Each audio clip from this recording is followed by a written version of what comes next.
This is why we don't go on wild goose chase supply runs. So people don't die for It nothing. wasn't for nothing. Just relax. My job is to keep people safe, and I decide how that's done. Where there is sadness, I may bring joy.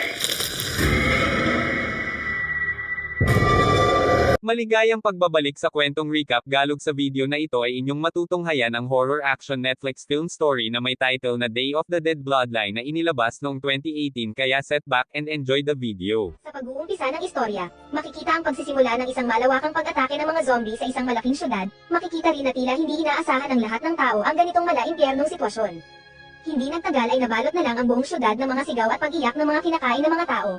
Ang isang babaeng nagngangalang Zoe ay makikita na hinahabol ng mga zombie habang sira-sira ang suot nitong damit. Pagkatapos nito, makikita ang eksena kaninang umaga ilang oras bago ang nasabing pag-atake ng mga zombie. Sa isang malaking universidad ng Whitendale ay makikita ang grupo ng medical students na binubuo nila Zoe, Abby, Peter, Susan, Ronaldo at Dr. Bima na kasalukuyang pinag-aaralan ang katawan ng isang lalaking namatay sa isang hindi matukoy at misteryosong sakit. Matapos ang ginawa nilang paunang pagsusuri ay nilapitan si Zoe ng kanyang propesor upang utusan na kuhanan ng blood sample ang isa nilang pasyente na nagngangalang Max na may kakaibang kondisyon sa kanyang dugo. Nang kinukuhanan na ito ng dugo ng dalaga ay makikita na pilit itong nagpapapansin sa kanya. Makikita rin na nagawa nitong iukit sa sarili nitong balat ang pangalan ni Zoe. Hindi nagtagal ay bigla na lang din itong hinawakan ang hita ng dalaga, dahilan upang lumapit na ang matalik niyang kaibigang si Abby upang paalisin na ang manyak na lalaki. Pagkatapos nito ay nagpunta na sila Zoe sa isang party sa kanilang universidad para sa kanilang nalalapit na pagtatapos sa pag-aaral at maging ganap ng isang doktor. Sa ilang sandali ay lumapit si Peter sa kanilang dalawa upang pakisuyuan na kuhanin ni Zoe ang iba pang stocks ng beer na nasa klinik ng pasilidad. Nang nasa loob na ang dalaga ay bigla na lang pumasok si Max sa loob at mabilis nitong sinunggaban si Zoe. Habang sinisimulan na ng lalaki ang balak nito ay nagulat siya nang biglang bumangon ang patay na katawan ng lalaki na sinusuri kanina ng mga medical student at mabilis nitong nilantakan ang balikat ni Max. Agad na tumakbo pabalik ang dalaga sa party upang sabihan ang lahat tungkol sa mga nangyayari, pero bago pa man siya mapakinggan ng mga ito ay nakita na lang nila si Dr. Bima na isa na palang zombie. Matapos kagati ng isa nilang kasama ay dumating na rin ang lalaking zombie at mabilis na inatake ng dalawa ang lahat ng tao sa loob. Nagawa agad ni Zoe na makaalis sa pamamagitan ng pagdaan sa bintana. Ngunit nang susunod na sana ang kaibigan niyang si Abby ay inabutan na ito ng mga zombie at agad itong nilantakan ng mga halimaw hanggang sa tuluyan na rin itong naging isang zombie. Makikita na dito pala nagsimula ang lahat ng kaguluhan at pagkalat ng mga zombie ngayon sa syudad. Makalipas ang ilang taon, makikita na kumalat na ang nasabing zombie virus sa buong mundo at ang mga natirang nakaligtas ay napilitang tumira sa mga kampo ng sundalo sa bundok. Mapag-aalaman na si Zoe na lang ang nag-iisang doktor na natira sa kanilang malaking syudad at patuloy na nagsasaliksik upang makagawa ng lunas na bakuna na magiging solusyon sa epidemyang ito. Lumalabas din na nawala na sila ng kontak at balita sa iba pang bunker sa iba't ibang panig ng bansa kaya mas lalong naging mahirap ang trabaho ni Zoe. Isang araw habang nagsasaliksik si Zoe ay biglang lumapit sa kanya ang isang ina na si Wendy upang humingi ng tulong sa kanya dahil ang anak nitong si Lily ay kasalukuyang inaapoy pa rin ng lagnat. Nang sinuri ito ni Zoe ay nalaman niya na hindi epektibo ang mga binigay niya ditong antibiotics ng mga nakaraang araw at mas lalo pang lumubha ang kondisyon nito. Dahil dito ay buong lakas loob ng lumapit si Zoe sa leader ng kampo nila na si Miguel, kanyang hiniling na utusan ang mga sundalo niya na kumuha ng kailangan nilang mga gamot at medical supplies. Nung una ay hindi pumayag ang istriktong commander dahil sa mapanganib na sitwasyon sa syudad dulot ng mga zombies, ngunit nang pinaliwanag ng doktor na magagamit nila sa hinaharap ang mga makukuha nilang supplies ay pumayag na rin ito sa hiling niya.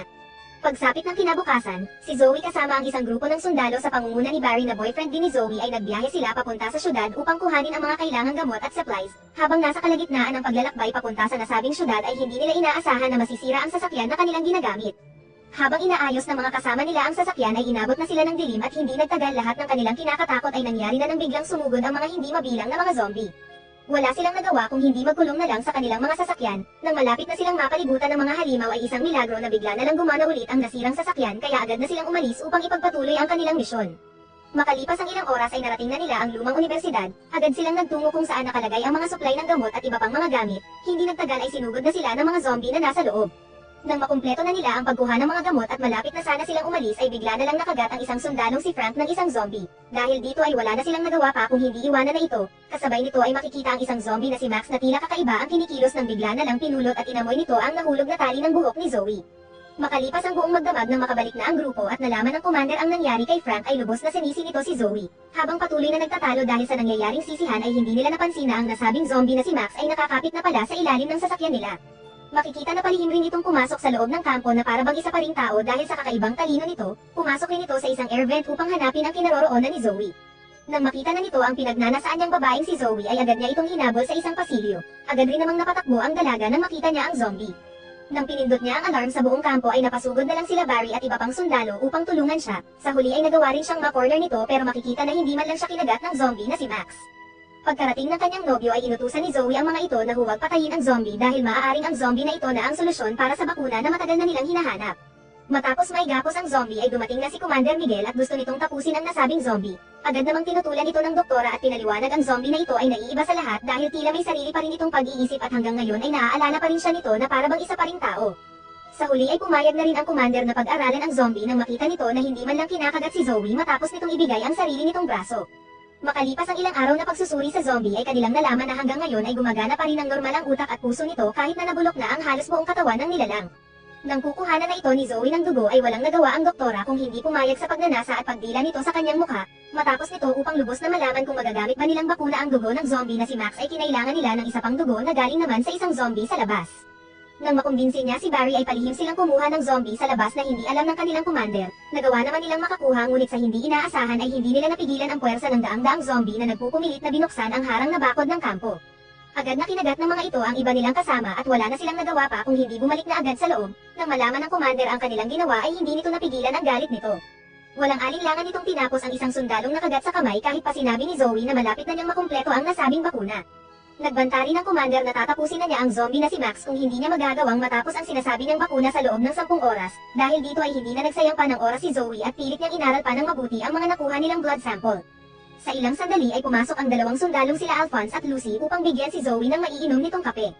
Sa pagkakataong ito ay tila nagkamali ang sundalong si Lucy nang biglang inimis nito ang nakagapos na zombie, dahilan upang magalit ito at walang hirap na iwas-iwas ang pilyang sundalo. Nagawa rin nitong makuha ang susi ng gapos niya nang hindi nalalaman nila Zoe at ng dalawang sundalo. Makalipas ang ilang minuto ay nakumpirma na ng doktora na ang dugo ni Max ay magagamit nga nila bilang isang bakuna. Pero tila mawawala lang sa lahat ang pinaghirapan niya nang nakawala na si Max sa kanyang pagkakagapos. Sa kabutihang palad ay nabuhusan niya ito ng isang bote ng kemikal at nakatakbo siya sa labas upang humingi ng tulong. Ngunit nang makabalik na siya kasama ang mga sundalo ay wala na sa loob ang nasabing zombie. Dahil dito ay inalarma agad nila ang buong kampo at kanilang tinipon ang lahat ng tao sa loob. Kasabay nito ay makikita si Lily na naglalakad sa pasilyo. Nang makita niya ang kanyang ina ay isa na pala itong zombie at mabilis siya nitong hinabol. Sa ilang sandali ay lumitaw rin si Max at tinapos nito ang ina niyang zombie bago siya dukutin ito bilang isang hostage. Hindi nagtagal ay nakita agad ni Zoe ang sitwasyon. Agad namang binigay ni Zoe ang kanyang sarili kay Max kapalit ng kaligtasan ni Lily. Matapos siyang makuha nito ay binuksan rin nito ang gate ng lugar upang isama siya paalis ng bunker. Ngunit dahil sa ginawa ng zombie na ito ay dumating pa ang ibang daan-daang zombie na nasa labas na pilit gustong makagat ang babaeng doktora. Hindi nagtagal ay dumating na rin sila Miguel at pilit nilang pinigilan ang tuluyang pagsalakay ng maraming zombie. Binaril din ito si Max pero lalo lang nagulo ang sitwasyon nang biglang tumakbo palabas ang takot na si Lily. Nagawa namang maabutan nito ni Zoe at agad silang nagtago sa isang lumang imbakan ng ani pero makikita na nasundan na rin pala sila ng manyak na zombie. Hindi na nagdalawang isip pa si Zoe nang makakuha ng pagkakataon ay tinapos na niya ang zombie na nagdulot ng malaking problema sa kanilang lahat. Kasabay nito nang hindi na makontrol pa ng mga sundalo ang pag-atake ng mga hindi mabilang na mga zombie at halos maubos na ang mga sibilyan sa loob ay sinarado na ni Miguel ang gate ng bunker. Agad na tumutol si Barry dahil nasa labas pa sila Zoe pero hindi na nakinig pa ang commander at nagkaroon sila ng matinding pagtatalo. Sa ilang saglit ay bigla na lang inatake ng dalawang zombie ang commander at mabilis na nilantakan ng mga ito ang kanyang lamang loob. Kasabay nito ay makikita rin na ang pilyang sundalong si Lucy ay tinapos na rin ni Alphonse matapos itong makagat ng isang zombie. Sa huli ay binuksan na muli ni Barry ang gate pero nang malaman niya na nakagat pala siya ng zombie ay nawala na agad siya ng pag-asa at sinubukan na niyang tapusin ang sarili.